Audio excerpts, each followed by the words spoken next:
And when I finished that film, I needed to find a film that I could get excited about, that I could throw myself in as if it were my first film again. And I realized that when I read Harry Potter. Dry up, Dursley, you great prune.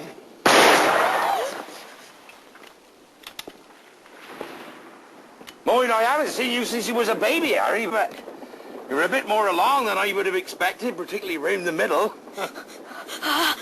I'm not Harry. I am.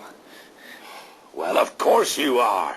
In 2001, Columbus released the first of 2 Harry Potter films, Harry Potter and the Sorcerer's Stone, and Harry Potter and the Chamber of Secrets in 2002.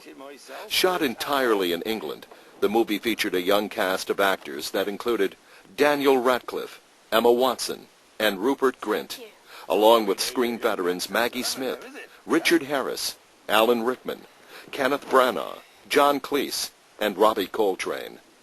These magically delicious films were based on the best-selling books by J.K. Rowling, with screenplays by Stephen Kloves. My daughter Eleanor read the book and she said, "You got it, Dad, you should think about doing this movie." I read the book and I fell in love with it.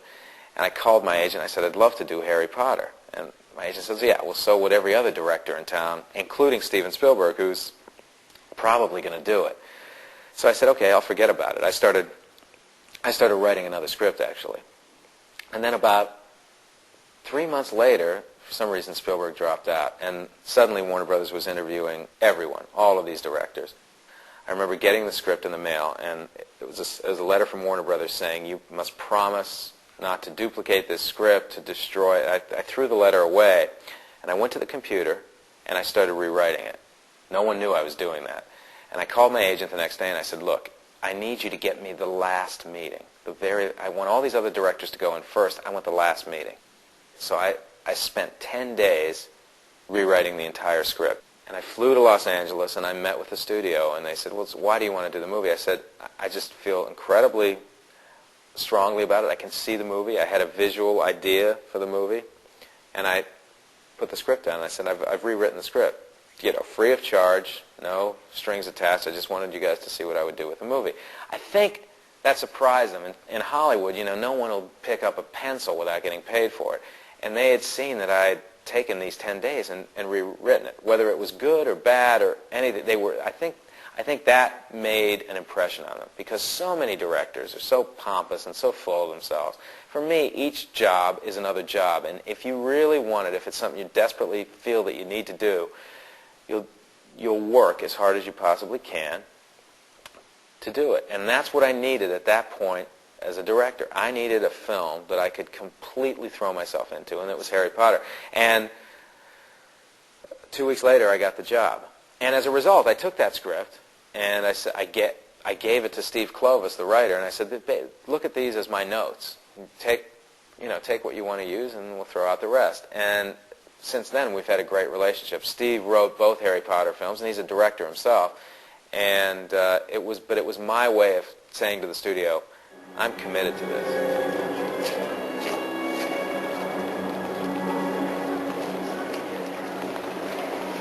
Welcome to Hogwarts. Now, in a few moments you will pass through these doors and join your classmates, but before you can take your seats, you must be sorted into your houses. They are Gryffindor, Hufflepuff, Ravenclaw, and Slytherin. Now, while you're here, your house will be like your family. Your triumphs will earn you points. Any rule breaking, and you will lose points. When you watch this film, I wanted people to feel as if the film could have been made in 1955 or could have been made in 2001. I wanted people to feel that way, that it had that sense of timelessness about it. Hello? I wondered when I'd be seeing you, Mr. Potter. The kids were all unknowns, so they were all, some of them had done nothing, this is the first thing they'd ever done except for the occasional school play. Daniel Radcliffe, who played Harry, had been in one other film, so they were very new and very green. In the first 2 weeks of that film, we spent just telling the kids, I spent telling the kids to keep their heads up, to keep their eyes open, not to look into the camera as they were doing a scene, just to get through it every day. I wouldn't have swapped this for anything. It was a really fun time. It's the best experience. And I've developed as a person so much. Everybody on set has. I think even the adults have developed. And we all kind of, me, especially me, Rupert and Emma, and some of the other kids have developed really strong bonds now as well. Those kids in the first film basically had a short course in film acting. And we did it all together. And by the time they reached the second film, they had become accomplished actors. You'll see their performances are much better in the second film, and they've become more confident with themselves as performers. By the time now they've reached the third film, they are just truly comfortable with themselves as actors. I think everybody on set has really developed as actors and actresses. One of the ways I think I've developed is I'm not quite so shy about putting ideas forward. Because in the first film I wouldn't have done it. But in the second, I think I kind of have a bit more confidence with putting ideas forward and trying new things and doing different line readings. And so I think the second film has proved to be much more of a challenge, but hopefully I've met the challenge and I've done hopefully quite well. Listen! Terrible things are about to happen at Hogwarts. Harry Potter must not stay here now that history is to repeat itself. Repeat itself? You mean this has happened before? I shouldn't have said that.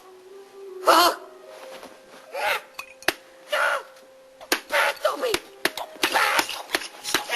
Stop, Dobby! Tell me, Dobby, when did this happen before? Who's doing it now? Dobby cannot say, sir. Dobby only wants Harry Potter to be safe. No, Dobby. Tell me, who is it? I didn't do the third Harry Potter film because I wanted to spend some time with my family, and I needed some time off. I knew I couldn't give those actors the same amount of intensity and energy that I had given them on the first two films, and I had to drop out. I really did. As a director, I'm a producer on the film, but being a producer is a completely different situation. You have to sit back and watch a director do your job. And that can be extremely exciting or it can be incredibly frustrating. I happen to have a terrific director doing the third film, Alfonso Cuarón, so I'm loving what I'm seeing him do every day with the film. Yet at the same time, I miss directing. I miss being out there and working with actors, so I want to get back to it real soon.